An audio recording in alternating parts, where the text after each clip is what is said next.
Everyone knew that saying no was a death sentence. But she said it anyway. And within a day, the town was no longer the same. The sun stood high over Dustwater Ridge, baking the wooden storefronts and silencing even the dogs. Folks gathered in uneasy silence in the town square, sweat glistening on foreheads not from heat alone. They came because the judge ordered it. You didn't say no to Judge Sylvester Furlow, not if you liked owning your land or breathing easy at night. In the center of that square, tied to a post with coarse hemp rope, stood Lila Bell Monroe, 19, proud-eyed and shaking but unbroken. Her calico dress was torn at the sleeve where a deputy had grabbed her, and dried blood stained the back where the first lash had fallen. Judge Furlow leaned back in his rocker on the courthouse porch, sipping sweet tea and watching like he was enjoying a Sunday sermon. "Let this be a lesson," he drawled, loud enough for all to hear. "To any woman who thinks she can disrespect lawful authority and a generous offer of marriage." Marriage, he called it. Lila had called it what it was: coercion, wrapped in the robes of law. When she refused him, loudly, publicly, and with a slap to the face, Furlow charged her with theft and moral indecency, the kind of fabricated crime that let a man bend justice to fit his will. The lash fell again. Folks flinched. No one stepped forward, except one man. He leaned against a hitch post outside the general store. Long duster coat, dusted red from trail miles. Wide brim hat casting deep shadows over a face carved by wind and silence. Colt Granger. No one really knew him. He'd bought a ranch 10 miles out and came to town only for salt and tobacco. Never spoke more than needed. Never smiled. Some said he'd been a lawman, others a Confederate scout turned deserter. But today, as the third lash split the air, his jaw twitched. Lila didn't cry. Her chin lifted, defiant, and Colt Granger's boot shifted off the hitch rail. The sheriff turned his eyes toward the stranger, but Granger was already gone. Just dust and boot tracks heading toward the livery stable. What was he planning? And why now, after all this time? The sun blazed on, the next lash fell, and in the distance a saddle cinch creaked. The crowd began to thin after the whipping. Folks shuffled away like cattle after a thunderclap, eyes low, hearts tight. No one spoke to Lila. No one dared. The deputies dragged her limp body toward the jailhouse. Not the doctors, mind you, because the judge said she needed time to reflect. From behind cracked saloon shutters, children watched in silence. A drunkard muttered something about justice. No one replied. But out back of the livery stable, Colt Granger was tightening his saddle cinch with the kind of calm that comes before a storm. His horse, a soot-gray Mustang with eyes like gunpowder, snorted and shifted. Colt didn't speak to him. Didn't have to. They'd ridden together through worse than this. He checked the rifle in its scabbard. Loaded. Checked the revolver on his hip. Oiled and clean. He didn't know Lila Bell Monroe. Not really. He'd seen her from time to time, working behind her father's storefront, sleeves rolled, chin up. Heard her voice once, laughing, like the sound of a stream in drought season.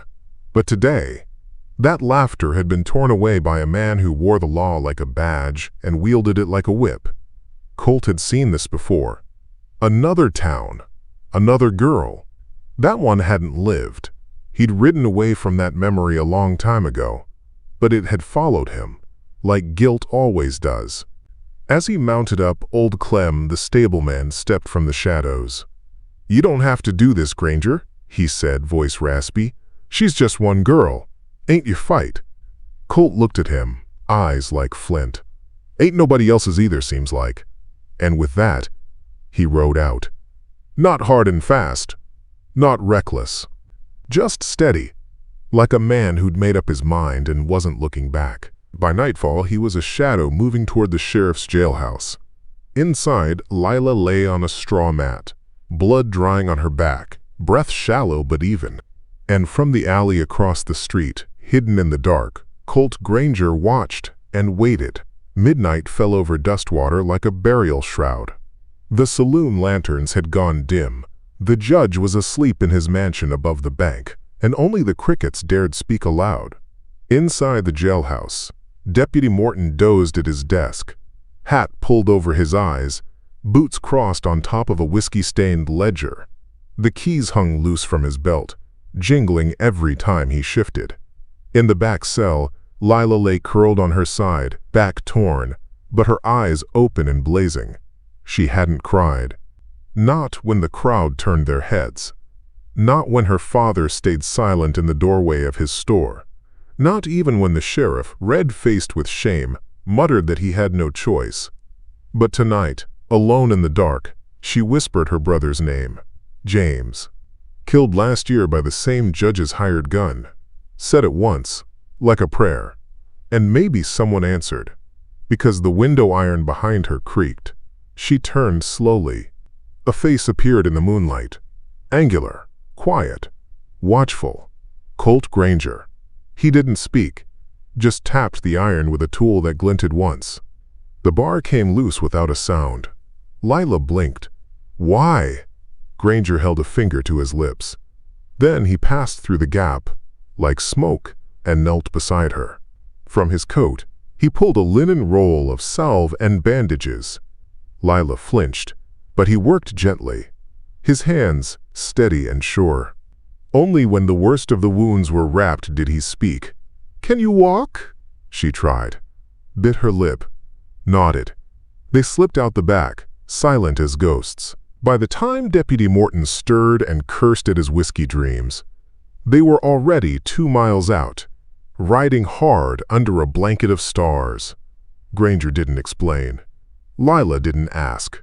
But somewhere, deep in the hush between hoofbeats, trust was born. And in town, when the empty cell was found and Judge Furlow heard the news, he didn't shout, he smiled.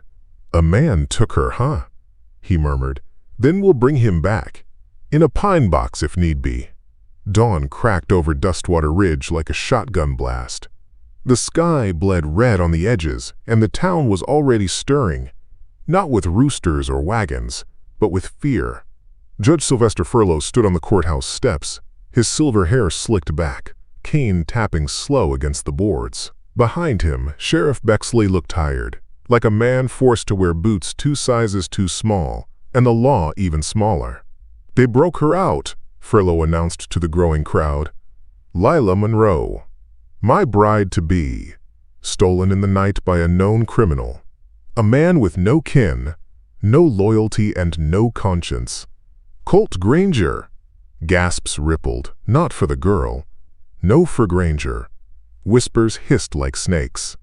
"He once shot 3 men in a bar fight and walked away untouched. Wasn't he a bounty hunter?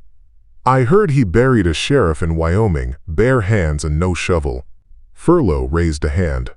"I am the law in Dustwater, and I will not allow this town to be mocked by one broken-down drifter."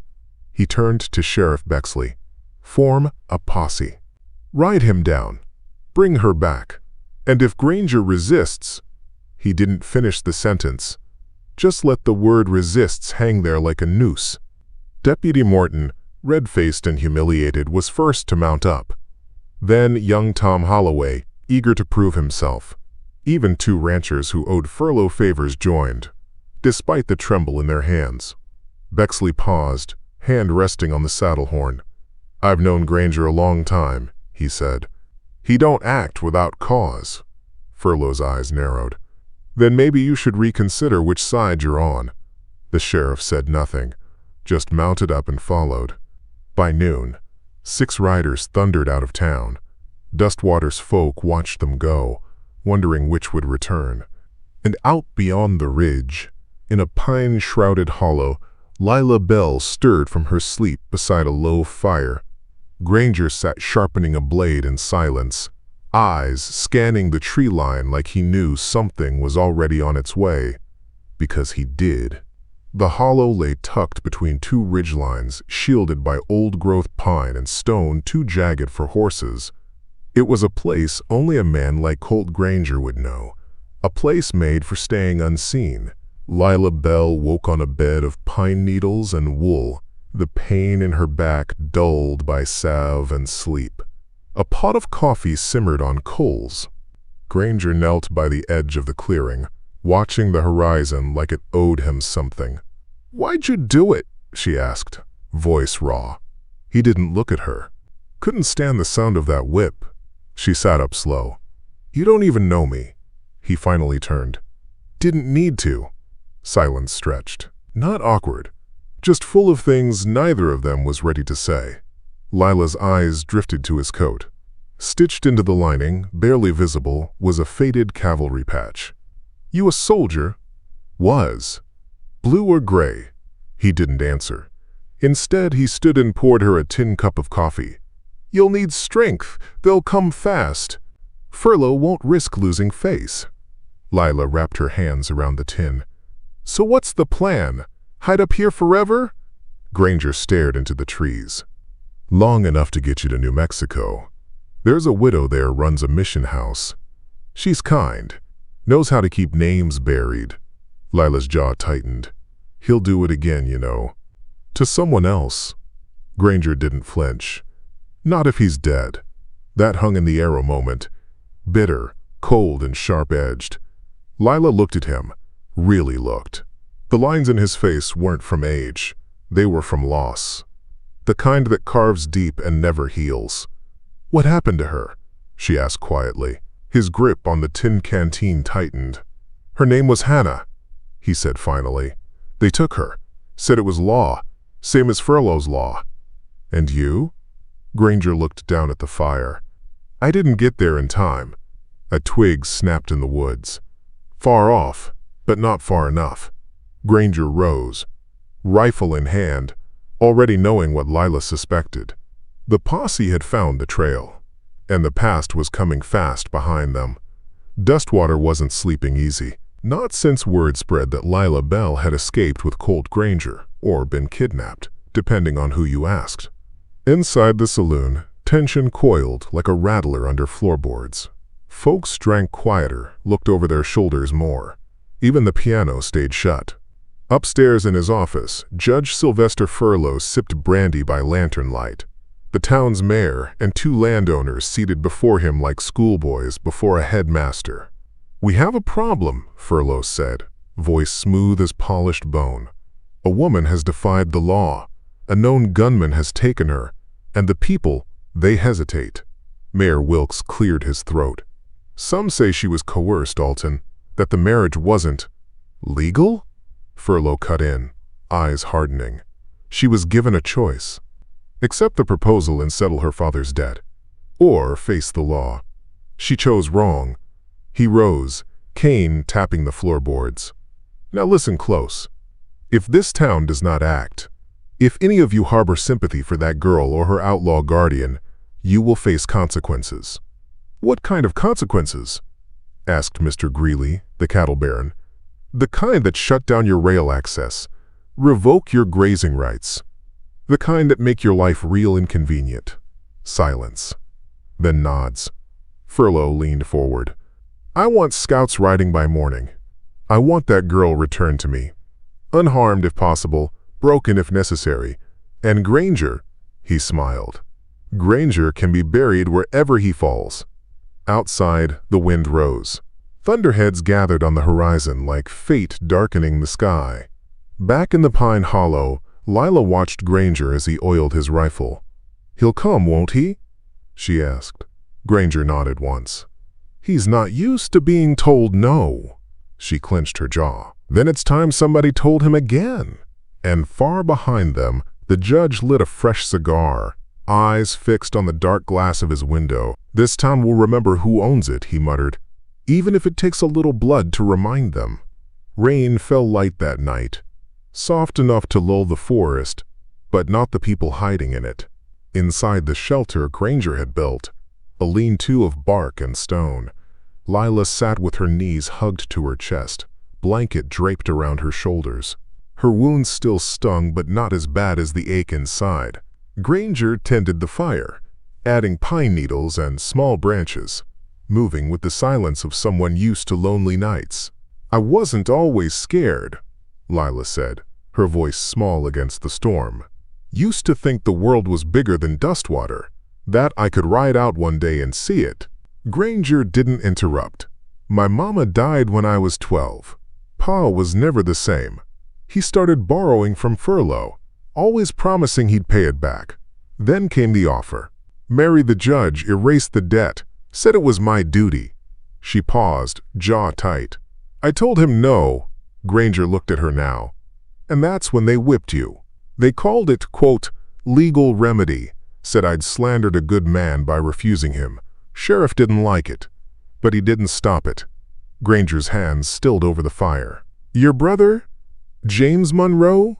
Lila nodded slowly. Spoke out last year when Furlough tried to seize the Anders Ranch. Stood up in church, said the judge was a crook. She looked down at her boots. James was found 2 days later, crushed under his own wagon. Folks said it was an accident. But I know better. Granger's face didn't change, but his shoulders stiffened. He's killed before, Lila whispered. He'll do it again. Granger met her eyes across the fire. Not if I can help it. For a moment, neither spoke. Just the hiss of rain and the quiet crackle of flame between them. You ever kill a man, Granger? She asked. He didn't blink. Too many. And would you kill one more for justice? Granger stood, threw his duster over his shoulder and turned to face the storm-dark woods. For justice? He said. No. He looked back at her, eyes cold steel. But for you? Maybe. The fire had burned low by the time Lila drifted off again, her breaths shallow but steady. Outside, the storm had passed, leaving only a hush, broken by the soft rustling of pine needles and the distant yip of a lone coyote. Granger stood at the edge of the hollow, rifle slung over one shoulder, his back to the light. In his hands he held a small chain, silver, dulled by time. At the end of it hung a ring, worn smooth, too small for his fingers.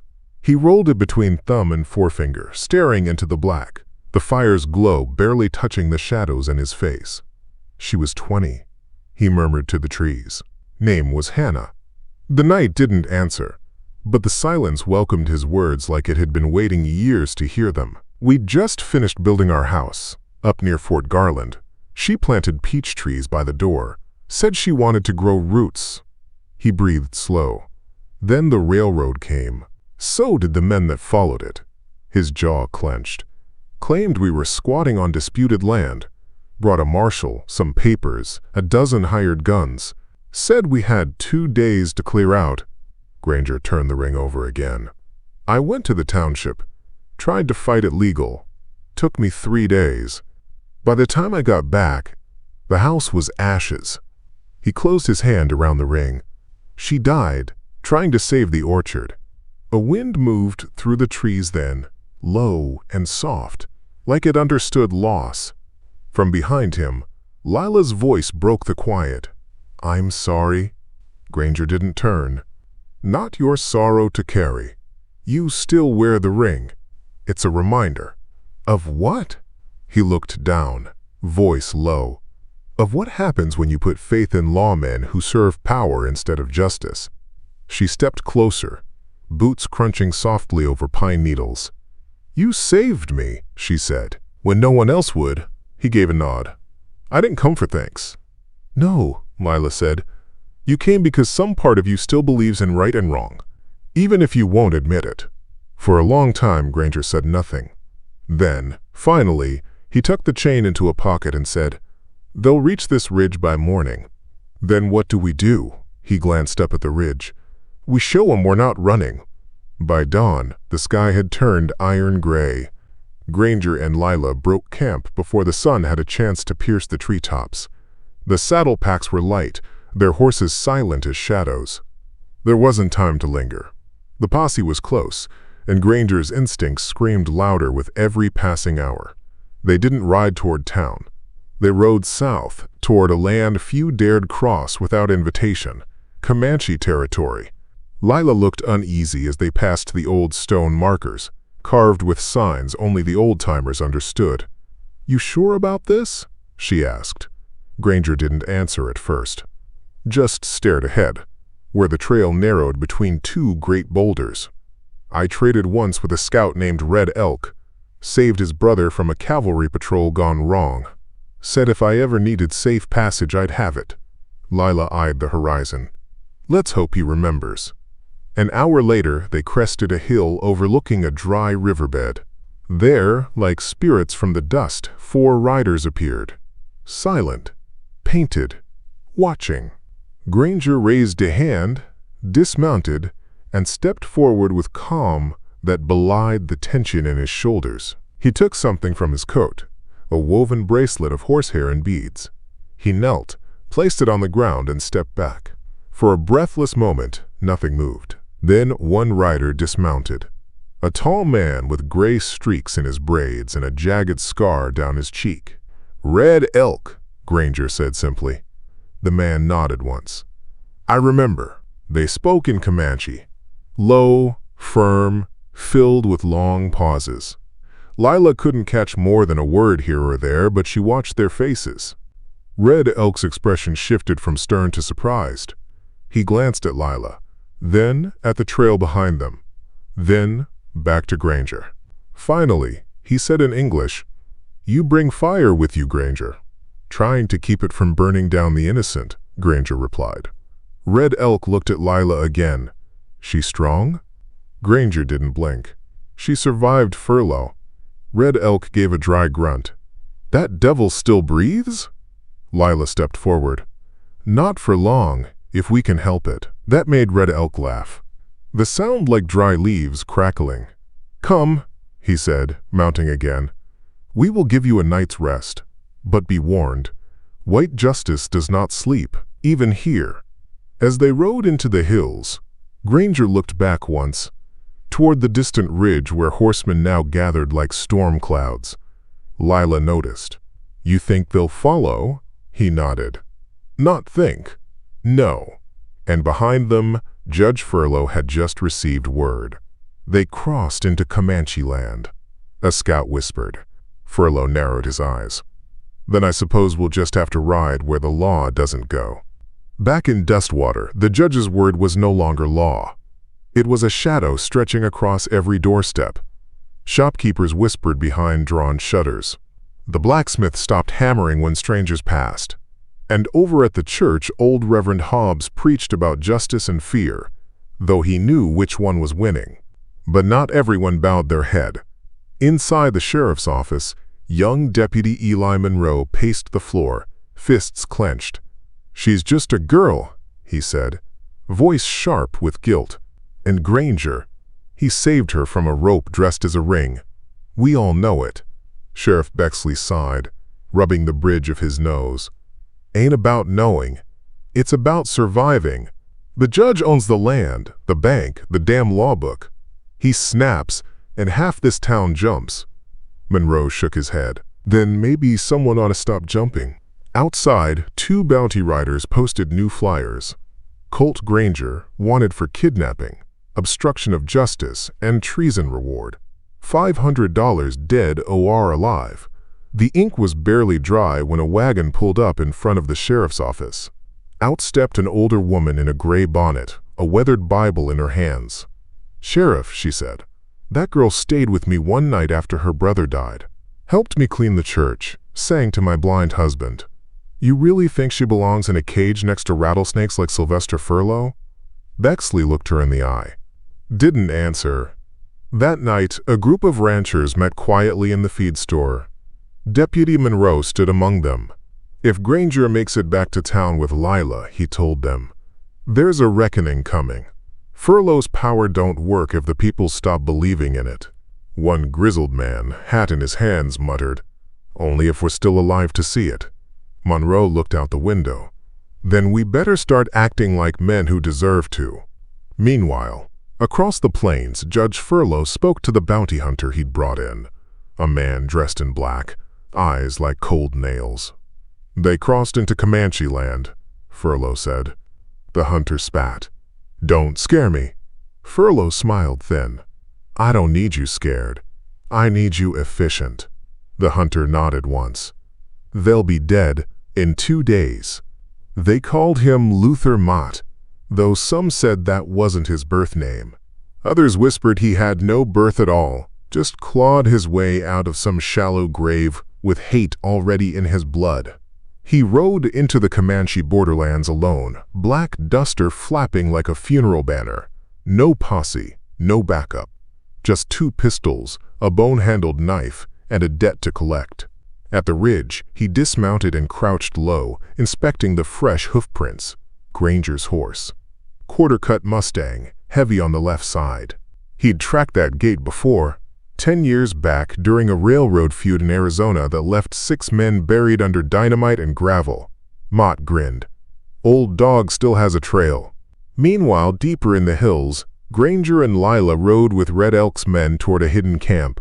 Smoke from cookfires drifted like mist through the trees, and children's laughter echoed faint as the wind. Lila looked around, amazed. "I didn't expect people," Red Elk chuckled.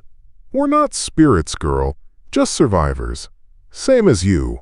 They dismounted near a lodge where the elder women tended food and wounds.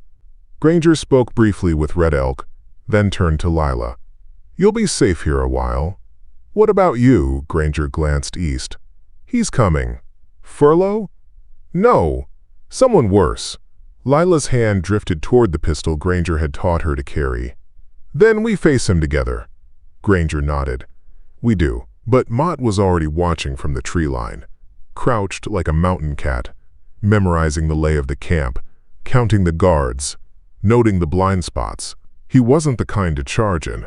No, he preferred silence, fear, and the slow unraveling of hope. That night, while Granger sat sharpening his knife beneath a lantern and Lila shared stories with a Comanche girl her age, Mott set his traps. A broken twig, a spooked horse, a whisper from the dark. And when Granger rose suddenly, eyes narrowing toward the ridge, Lila asked, "What is it?" He stood slowly, hand on his Colt. "Something's breathing too close to the fire." The ridge known as Devil's Spine jutted out of the earth like a broken tooth, steep, narrow, and coiled with switchbacks that turned horses nervous and men careless. Granger had chosen it on purpose. At first light, he and Lila rode up alone, eyes sharp, weapons close. Behind them, Red Elk watched from a distance, keeping his warriors out of sight. "Your fight," he'd said. "Not ours, unless you fall." Mott had followed the bait, just as Granger expected. By the time the bounty hunter reached the base of the ridge, Granger and Lila were waiting. Granger stood on the trail, rifle across his chest, boots set firm in the gravel. Mott emerged from the brush, relaxed, like he was on a picnic. "Colt Granger," he drawled. "Didn't expect you to wait for me." Granger didn't move. "You always this slow?" Lila stepped out beside Granger, pistol at her hip. Mott raised an eyebrow. "Well now," he said, "ain't she the Spitfire? Got your girl packing iron, huh?" Granger nodded. "Better aim than most men," Mott laughed once. "That true, darling?" Lila stared him down. "You'll find out soon enough." For a breath, no one moved. Just the wind whispering through the rocks. Then Mott stepped forward. Fast. Gun out. Granger's rifle barked. Once. Mott twisted. Shot grazed his arm. But he was still coming. Lila fired next. Her shot went wide, pinging off stone, but it was enough to make Mott dive for cover. Granger dropped his rifle and drew his Colt. "Get to the left," he shouted. Lila sprinted sideways, crouching behind an outcrop. Mott was bleeding now, but laughing. "Still sharp, Granger, but not sharp enough." The bounty hunter rose, fired twice.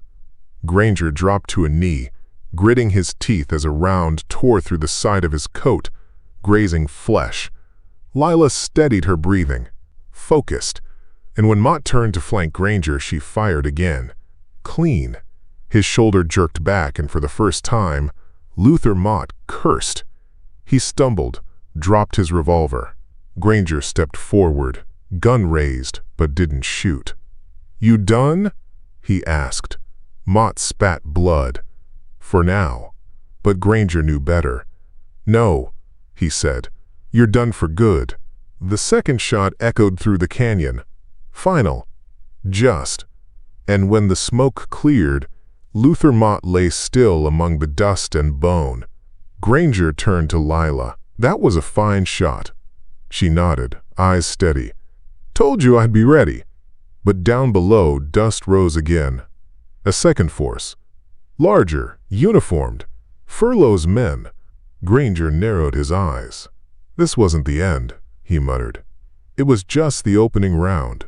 Granger and Lila rode hard from Devil's Spine, the wind at their backs and smoke in their lungs. Behind them, the bounty hunter lay buried beneath cairnstones, and a storm of vengeance was galloping their way. Dust columns rising in the east, boots and rifles paid for by Judge Sylvester Furlough. By the time they reached Red Elk's camp, Granger already had a plan. The chief met them with narrowed eyes. "He sent soldiers?" "Not official," Granger said. "Men loyal to coin, not country. But they're riding like they mean to razz the hills." Red Elk frowned. "You bring war to my people." "I bring warning," Granger replied, "and maybe a chance to strike back." That night, Lila helped reinforce the camp. She passed arrows to the young warriors, taught the children how to duck and stay low. Granger worked with the old hunters, digging shallow pits, setting false fires to draw attention. At the edge of camp, he set 2 horses aside. Lila caught him tightening the saddlebags. "You leaving?" "I'm riding to town." She stepped in front of him. "You go alone, you die." "Maybe," Granger said, "but it ends with me." Furlough wanted a trophy. He got fear instead. "I'll face him." "You think he'll listen to reason?" "I think he'll listen to a bullet if words fail." She stared at him, the firelight flickering in her eyes. "Then I'm coming with you." Granger hesitated. "You sure?" "I'm not a girl tied to a post anymore," she said. "And you're not alone." At dawn, they rode west. Lila wore her brother's jacket. Granger carried a letter, one Red Elk had written, testifying to what he'd seen and what had been done. Dustwater rose on the horizon by sundown, its steeple and gallows framed against a burning sky. As they crossed the last ridge, Granger slowed. "Once we go down," he said, "there's no running." Lila's voice was firm. "I never ran. They just never let me stand." Together, they rode into town, 2 figures against the fire-bright dusk, and the townsfolk who had watched injustice unfold for too long stepped out to see if justice was finally riding in. Dustwater went silent as the riders came down Main Street. Colt Granger in his worn duster, Lila Bell Monroe beside him, wind snapping her brother's coat like a flag. Folks peeked from behind curtains and barrels, watching with held breath. Sheriff Bexley stood on the porch of his office, hat in hand, unsure if he should salute or pray. Granger dismounted outside the courthouse, the same spot Lila had been whipped 2 weeks prior. She stepped down, chin high, eyes burning with purpose. Inside, Judge Sylvester Furlough sat behind his desk, sipping bourbon and reading a contract for a new railroad spur. When the door creaked open, he didn't look up. "I said no disturbances." "I wasn't asking," Granger said, stepping inside. The judge's eyes flicked up, then narrowed. "You," he said slowly, "and her. You've got grit, I'll grant that." Lila stepped forward. "You lost, Judge." Furlough chuckled. "You think riding back into town makes you heroes? I still control the deeds. The bank, the sheriff. You don't control fear anymore," Granger interrupted. "And without it, you're just an old man in a fancy chair." Furlough reached for the revolver in his desk drawer. Granger didn't flinch. "Don't." But the judge's pride outweighed his sense. He drew. A single shot rang out. Not from Granger. From behind them, Deputy Eli Monroe stood in the doorway, smoking revolver in hand. The judge's weapon fell to the floor. His hand still gripped it, lifeless. "Too long I watched him twist the law," Monroe said. "Not anymore." The sheriff stepped in behind him, nodded once at Granger, then at Lila. "It's done," Bexley said, but Lila shook her head. "No, not until folks understand why it happened." She walked outside, climbed the very platform she'd been tied to. The townsfolk gathered, curious, cautious. "My name is Lila Bell Monroe," she said loud and clear. "2 weeks ago, I was whipped for saying no to a man who wore the law like a noose. Today, that man lies dead, not because we wanted blood, but because he took too much from too many." People murmured. Lila raised her chin. "If you want this town back, stop waiting for someone to save it. Be better. Demand better." And in that moment, Dustwater Ridge took its first breath of freedom in years. Granger walked beside her, quiet as always. "You done?" he asked. She looked up at the sky. Almost. But something in the horizon caught her eye. A dust trail. Riders approaching. Granger squinted. Not Furlough's men. A new threat? Or unfinished business? The dust trail crept closer, churning up from the canyon road like thunder on the edge of peace. Lila rested her hand on the pistol at her belt, eyes narrowing. Granger stood beside her, calm as always, though his fingers flexed near the grip of his Colt. Then came the riders. Not soldiers, not gunmen, but a caravan. Wagons. Women. Children. And at their head rode Red Elk. He raised a hand in greeting, his horse slowing to a respectful pace. Granger stepped forward. "You came." Red Elk dismounted, eyes scanning the gathered townsfolk. Heard Dustwater was free of its snake. Figured it might be safe again to speak with neighbors. Lila smiled. "You came to settle." "We came to watch what happens next," Red Elk replied. "To see if white men can keep a promise when it's not written in blood." A hush fell over the crowd as the settlers and natives looked one another in the eye. No guns drawn. No threats exchanged. Just the long, wary silence of a new understanding. Sheriff Bexley stepped forward, hat in hand. "This town's seen too much division. Maybe it's time we see what working together looks like." Red Elk nodded. "We'll see." Later that afternoon, Granger saddled his horse. Lila watched him from the church steps, where the preacher had just handed her a crate of school books. The mission house Granger had mentioned was being rebuilt. Not in New Mexico, but right here in Dustwater. "Leaving already?" she asked, walking over. He tightened a saddle strap. "I don't stay long where I leave marks." "You didn't leave a mark," she said softly. "You planted one." He looked at her, something unreadable flickering in those pale eyes. "I ain't good at staying," he admitted. She reached into her pocket and handed him a tin star. Old, worn, probably his once. He raised a brow. "It's not for wearing," she said. "It's just so you remember you did something right." Granger took it, slipped it in his coat, nodded. No kiss, no goodbye, just the mutual weight of understanding. She watched him ride out, dust curling behind him like smoke from an old fire. The townsfolk gathered around her then, not to pity, not to gossip, to listen, to learn, to start again. And far down the trail, Granger didn't look back. He never did. But somewhere deep in the folds of that coat, a star glinted once in the sunlight, the kind of light that only comes after the storm.